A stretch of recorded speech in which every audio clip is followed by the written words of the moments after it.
Short talk along the Rio with an old guy. That's me, Mike. Hey, come on in, sit down. Uber tubers, great and small, fast and tall, and every other side. I just sitting here, I came around the corner here. This is the Ersatz River, the quasi-river, as it were. The sewage effluent. And I came down here for a walk. It's kind of chilly down here. It might be 35, I don't know, 36. Anyway, I wanted to be real quiet because I've never seen this before. I mean, I came around the corner about 100 yards down that way and started noticing this right away. Right in this 200-yard stretch here, there must be 150 ducks. At least. I mean, I don't know. Oh, I'm going to sit down on a bench here for a little while. There. Kind of get spun around here. Well, welcome to you all. You'll notice I'm all dressed up for winter. I'm such a wimp with the cold. I came out this morning, I got my sweater on, and then I got my insulated vest on, and I thought, I've been wearing gloves. Look, see, there's the proof. Except I can't seem to really do much with gloves on, so I was going to try to live real dangerously here. And get them back on. That ain't gonna work. Just put on your gloves, you knucklehead. So you got a pretty good view of the sky. As you can see right now, maybe you can see that. You got Mr. Sunshine is to my rear and over the corner. Up there somewhere. And there's this real white fluffy cloud stuff. But not, if that makes sense. That didn't make much sense to me. You'll notice that I hardly been making any videos lately, and I thought, well, I was thinking about that last night. I thought, well, I could record a vid, and I thought, what do you got to say when you got nothing to say? I was like, I gotta do it again. Well, I don't ordinarily wear gloves, as you can see. I can barely pick this thing up. Didn't want to start smashing buttons with these big ugly thumbs of mine. So now I got my gloves back on. That was a rather large adventure. And I just thought to myself, what's up with all the silence here? And it's like, well, I'm not trying to hide or anything. And I looked at my viewers. I'm down significantly, and I don't blame them. Viewers, if you're fleeing watching this channel, you're the majority. I don't mind. Audience numbers never did make much sense to me, because let's face it, I'm small time. And I can kind of specialize in being invisible if I need to, but it's not magical powers. You just learn how to look inconspicuous. And so it looks to me like everybody's trying to look real inconspicuous right about now. 2024, she's coming up. Now, I did mention probably a week or more ago, historically for me as an adult, I've never been married, never had kids, and so Christmas is kind of a sketchy time emotionally for me. Boo-hoo. But anyway, I used to just kind of lock myself away and just get drunk. I mean, killer drunk. And that was in my 20s and 30s, and it was just, I don't know, a dark time of the year and everything else. But New Year's has never been really much of a celebration in my mind. I remember as a boy thinking about this, thinking, now wait a minute. You're telling me that we're celebrating completing one more lap around the sun on this one day? Well, Ray, we do that every day. Use your brain. Well, that's not much of an explanation, is it? So we got to have a jumping off point. You got to have a start point. And so the start point in our world, ooh-wee, them darn thumbs are still cold. Even with gloves on. And this sun's actually beginning to bust out. We're getting a little bit of radiant energy now. I can feel it on my left side. So eventually it will warm up out here. But at any rate, when you think about years and new resolutions and all that, I remember when I was a boy, there was a lady, Jean Dixon was her name, and in those tabloid papers like the Inquirer or the Examiner or whatever those things are, they would always predict Jean Dixon's predictions for the year 1973 or whatever. And they never really get around to mentioning that her last year's predictions, she was wrong on 6 out of 10. So, I mean, predicting stuff like saying, well, we may have problems with food shortages, that ain't much of a prediction. An infant could see that. We may have issues with an election which can't be carried out because the powers that be cannot allow certain persons in office, if you know what I mean. That ain't much of a consideration. We're looking at that anyhow. That's what happened last time. And so basically, the way I'm looking at it this time is I'm thinking 2024. Coming into it, it's kind of giving me the creeps. There's a lot of weird stuff coming down. And as a Christian, I think what we need to have is a viewpoint or a consideration to say, well, just how smart is God Almighty anyhow? I mean, hey, now the sun is coming out. Yay! That fluffy cloud stuff up there really made a difference on the temperature. And I can feel it right away. Now it's beginning to bust out. Oh, this is much better. Heck, I might even take off the hood. Let me see here. Ugh. Well, I got it off, sort of. Boy, this guy's an amateur at everything. So anyway, I'm not abandoning you, my faithful viewers. I enjoy the fact that I can actually communicate with somebody, wherever you are, whoever you are. Thanks for watching. And if you like the content and you'd like to talk about subjects that you'd like to bring up or around about, maybe we could do something like that. It's all up to you. But I just like to have the ability to come out somewhere and vent and say that really, here's what it's all about. This is the lowdown, because see, this is what old guys do for a living. I would, sometimes when I walk up to a little kiddo at church or something, there you go. I actually got a glove off. See if I survive this. Without frostbite. Frostbite, get out of here. So I'll come up to a little kiddo at church and I'll say, hey, you, stand still. Yeah, I said, look, old people get paid to say this, okay? Listen, ready? I can't believe how fast you're growing. There, I did my job. So the thing is that you hear them ducks down there making a little noise. And these are actually pretty quiet ducks. I noticed that earlier. And as we're looking at what's coming up with the big and the ugly, and there's a kind of a mentality out there of, we'll call them preppers, okay? And I'm not against that. If you're looking forward and you're seeing what I'm seeing, it's going to be big and ugly and dark. And it's going to go on a long time. So, I mean, everything we've considered thus far normal in what we call Western civilization, all that's up for sale. In fact, it's already been bought. We've been bought and sold down the river. We just don't know it yet. You don't have any rights in this new regime. You have certain temporary privileges that can be rescinded without notice by persons unknown. So in the future, you'll be able to be freezed out of your own financial, let's say you got a bank account, say you got 20 grand in there. Sorry, can't access it. Why? You've been shut down. And it has to do with a political lockstep mentality where it's almost like, if you think about a mirror world, what are they accusing Donald Trump of this week?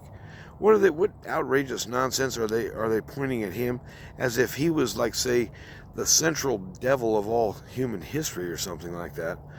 Well, if you just turn the mirror around, that's probably what they're involved with right now. They're talking about a dictatorship coming. If certain persons get elected. But they just forgot to mention the dictatorship is coming whether you like it or not, and the person's coming in so-called high position, that's all decoration. That's all birthday cake and front stuff. Now, the real powers that be, that ain't the man or the woman in 1600 Pennsylvania, especially not the current squatter we have. But what we have is a new world, and it's coming on fast. And it involves a lot of ugly stuff, weird stuff. UFOs involves, oh my gosh, AI. It involves, cyborgs, and oh my gosh. In Japan now, they're killing their elderly because they just don't want to take care of them. Too much, you're too much trouble, Grandma. You're too much trouble, Dad. See ya. And so in other words, it's sort of like euthanasia for the family's sake. And that's kind of going on in Japan right now. That's a late breaking item, right? Beautiful concepts we've got there. Let me just stare at that sun for a minute. Yeah, it is clearing up overhead. Oh, yeah, and I can feel that warmth on me now. Because, boy, I got out of the restaurant this morning. I just said, ooh wee, I don't want to go anywhere. So, for viewers and friends who've been watching along, thanks for sticking with me. I just kind of go dark during the holidays. I just kind of get like to the point where I don't really want to communicate with anybody. And the fewer the lights on in the house, the better. I'm going to bed. So I end up with these nights this time of year, especially, with the solstice and whatnot occurring not long ago. It's not uncommon for me to be in bed for 10 hours at a crack, maybe even more. And it seems like a lot of rest now, doesn't it? But I do wake up feeling refreshed, and I do wake up feeling like, well, I don't have any inkling to continue to sleep. I have slept enough. And sometimes that's 4:30 at 5 in the morning. And jump up, feel pretty good. Well, that's kind of, what's his face, Ben Franklin, I guess. Early to bed, early to rise makes a man healthy, wealthy, and wise. Well, let's see, out of those three, I got kind of healthy. Kind of, except for all them sore spots. Well, I noticed the other day my Achilles heel kind of went south. This is old guy talk. Out walking, what did I do? Did I come off a ladder wrong? Did I spring it? Did I twist it? I don't remember spraining anything in the neighborhood. What happened? And these things, they just pop up. Hi, this is your sore spot of the day. Well, what caused it? Who knows? How long will it stay? Who knows? Why is it here? Who knows? Okay, have a good day. And that's kind of like what it's like getting older. Boy, it feels good just to stretch out too. I like kind of get my back kind of rotating and moving around and try to get when you get warmed up a little bit, because boy, when I get cold, I also get kind of stove up. I feel like I want to stretch, but I'm too lazy to, or it involves using too much energy or something. I don't know. But thinking back, I just kind of want to apologize for kind of running silent, and maybe that's not the most, shall we say, civilized response on how to communicate. Just shut up and walk away. But I've been doing it so long, and it's kind of so much my standard pattern, and it's just, I don't know, the holidays have all these weird expectations and all this weird verbiage, strange words that they never use elsewhere and for any reason. And it's just, you call it a holiday. Okay, well, start there. Don't you mean originally a holy day? And what would a holy day be, by the way? Oh, it would be a day commemorating the mighty maker in some way, right? The one who gives us life, the one who directs our path, the one who comforts and teaches us. No, you mean the one who heals us. No, it's not about any of that. See, he gets muscled out of the picture. We put ourselves or our world or the chaos that's brewing down around the corner next week all at the center, and we try to replace him with just basically garbage. But even we find that to be a pretty bad trade, and we're not satisfied with the new result, which is we got a lot of trash in our life. So who do? We turn around and blame him, naturally. And whatever that little hokey pokey is called, that's been a lot of what I've done with my life. And so you don't have to go there. You don't have to learn the hard way, everything. You don't have all these little wounds and divots on my head and on my hands. It's like you don't have to learn everything the hard way. Hit myself again. But it's been mainly the way I go. And, people can explain things to me and tell things to me, but until I've actually whacked my noggin and, twisted my wrist and nearly knocked a tooth out in the process, then it's like, oh, now I know what you're talking about. What you mean is this is just another pain in the neck. Why didn't you say so? I specialize in those. So specialize in going in troubles and bad times and being part of the cure instead of part of the cause, and come away with a new perspective that really all of this ungodliness, it's all under judgment. The whole thing is coming down, and the enemy knows it. His days are short and brief and, let's face it, meaningless. And the thing is that the great judge is coming. The Holy King of Israel, the one we've awaited all along. Yahweh. We call him Jesus. And that's Yeshua. I am who is, saving to the uttermost. That's the guy's name set up on the sign, Jesus the Nazarene, King of Jews. Well, guess what? He's the King of Gentiles too, especially this one. He's the best, and he's the center of our lives. And when we put him there, then all these other muddled thoughts and depressing stuff, and it's like, oh my gosh, what a butt ugly year 2004 is going to be. And we can go into it confident. We've got someone with us at our side, and he don't give up, and he's got a destination for us in mind, and it's called life at peace with him. So buck up, you're on the winning side, and don't you think about quitting or shutting down just because things look dark. The reason that things look dark is you're supposed to be shining brighter. Guess what? You're the light in the house. Once the big lights go out, it's the little lights like you and me that other people need. The world needs dependable people who will be on time and tell the truth. You're the backbone of the world. You're carrying the world on your back. You working man, you working woman, you rule. And yet the world doesn't see it. But the Lord God, he will come with his reward. And when we work earnestly with our hands to do what's right in his sight, but not be men pleasers, but pleasers of him, everything shifts almost like in a twinkling, and we can acquire meaning founded upon this new life with, connected to, buried alongside Jesus Christ and raised with him in a new covenant, a covenant of grace and mercy founded upon his goodness and his pledge. See, that's the way the world should be. In other words, we should orient ourselves to seeing things from that covenantal perspective rather than the other perspective, which says basically, Darwin claims that essentially you're a meaningless piece of fluff that popped up on the screen of the universe. You're only there for a millisecond, and who cares? In other words, you're part of a meaningless system built on randomicity. And ultimately, the reason you're here is something happened. But who cares? It's irrelevant. Nothing could have meaning in a system like that. In fact, reason couldn't even function inside that loop, which, of course, they will never acknowledge because they're unreasonable. Whoever they are. But the Lord has the victory.